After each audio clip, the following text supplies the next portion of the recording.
First I started with a rose, just a simple sketch, put it in Photoshop, and then use the Wacom Cintiq that I have to make bold lines. Bold lines being the important feature here is when I trace it and use it with a plotter, I need something that's large.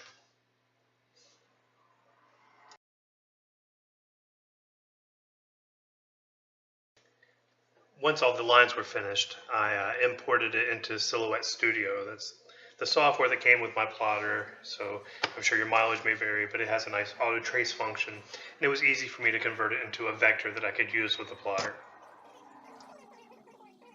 Once I had that converted, I simply used the pen tool. I've got an adapter that uses any pen you want, really, and it comes in 3 sizes. It's also made by Silhouette, who makes my plotter, and as you can see, it did a nice job of converting my lines and putting them on paper. Yay!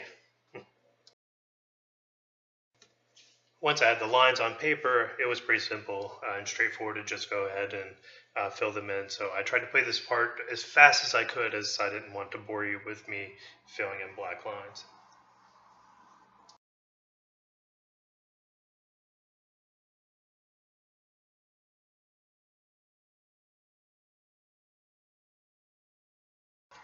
Okay, once that was done, I removed just the outside line and then cut out a mask, if you will.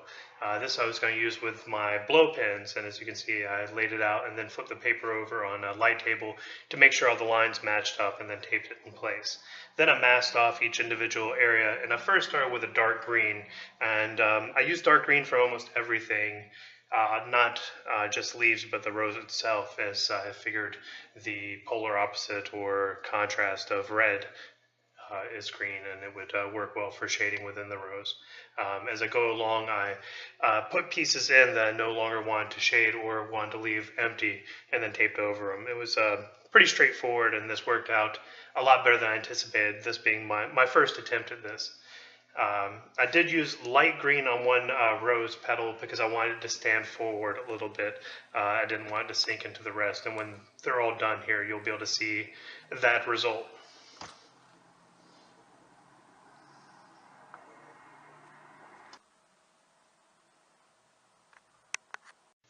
For the final step, I used Touch 5 markers. They're alcohol markers, blend well, have a decent pigment load, and they're cheap.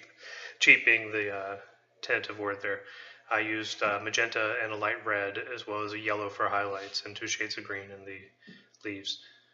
As you can see, it went nicely over the green shading that the blow pens provided, and overall I'm pleased with it. I tried to use the darker shade to create a little bit of depth, an illusion if you will. I didn't want it to be too flat. Hope you've enjoyed this video, and I hope you've enjoyed the process.